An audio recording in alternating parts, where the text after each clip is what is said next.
Peace, family. It's your brother, Marc Lamont Hill. The war on Gaza has reached day 94. And although the violence intensifies with more than 20,000 Palestinians killed, nearly 10,000 children killed, 1.7 million people displaced, the world's news media is paying less attention rather than more attention to the genocide that's taking place. And so right here on the Marc Lamont Hill official channel from now forward, we will be covering what's going on in Gaza every single day. So the Al-Aqsa Martyrs Hospital in central Gaza was partially evacuated as a result of increased Israeli military activity. World Health Organization Chief Tedros Adhanom Ghebreyesus posted on X on Sunday that more than 600 patients and medical staff were forced to leave, and their location is unknown. Hospitals, which are supposed to be safe, are vulnerable because of Israeli attacks.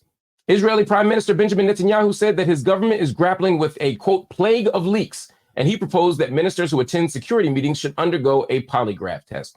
For those that don't know, Netanyahu is under attack for many reasons. He is constantly attempting to shift the government even further to the right to get rid of the courts, the Supreme Court in particular, and allow his government to have the final say over political matters. He's doing that to protect his own interests. He's also doing that to corroborate his interests or connect his interests with those of the extreme religious right that want to wipe Palestinians off of the map and claim all of, quote, Eretz Israel for themselves. And so the leaks are leaks of dissent. And that is why he now wants everybody in his security meetings to undergo a polygraph test. That sounds like a crisis of leadership and a crisis of faith in Netanyahu. There are rising divisions within the Israeli government. 3 ministers from the National Unity Party, that includes Benny Gantz, have boycotted a meeting, according to Al Jazeera's Hamda Salhut.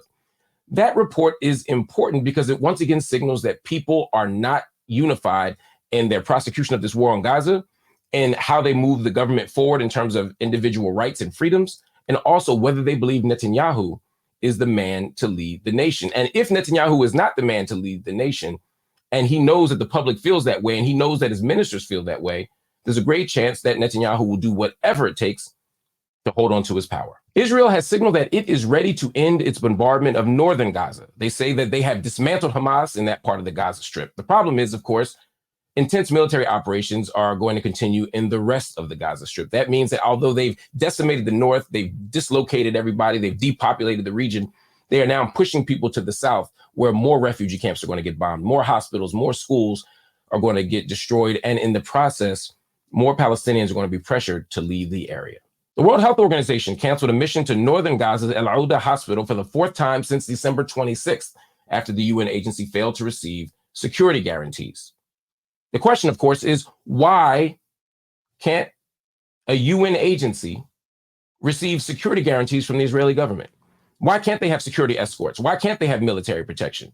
It raises the question, does Israel not want the global community and especially humanitarian institutions to see what's really going on?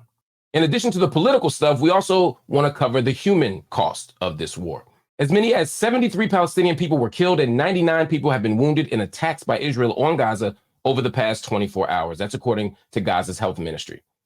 Palestinian media reported that at least 8 people were killed after an Israeli air attack hit a house in the city of Deir el-Bala in central Gaza. Hamza Dahdouh, the eldest son of Al Jazeera's Gaza bureau chief Wael Dahdouh, and also a Al Jazeera journalist himself, was killed by an Israeli missile attack on a vehicle in Khan Yunis.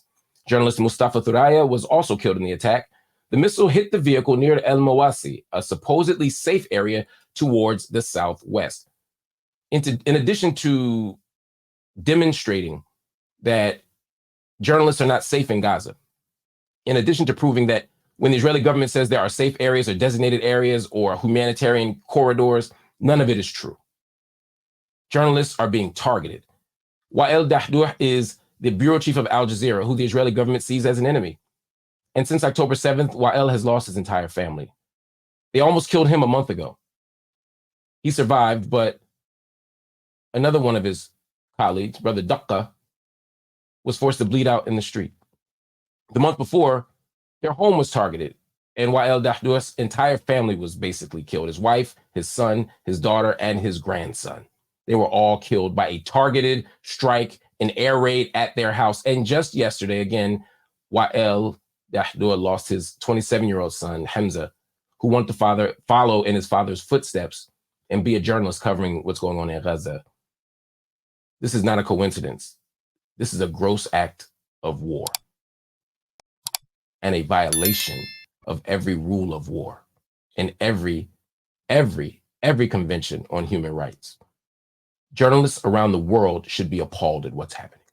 The United Nations Relief Works Agency, also known as UNRWA, said on Sunday that 142 of its employees have been killed by ongoing Israeli air raids on Gaza since the war broke out on October 7th. Once again, no one is safe. Nations have a responsibility to distinguish between civilians and combatants and non-combatants. If you are a journalist, if you are a civilian, if you are a human rights worker, you should be able to be in the area, not with complete safety, it's a war, but with relative safety. And what UNRWA has said demonstrates the broader problem, which is that Israel is being less precise, more indiscriminate with its strikes than maybe any military or any government in modern history.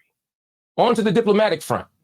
A large group of people gathered outside the U.S. Embassy in Stockholm on Sunday to protest against Israel's ongoing attacks on Gaza.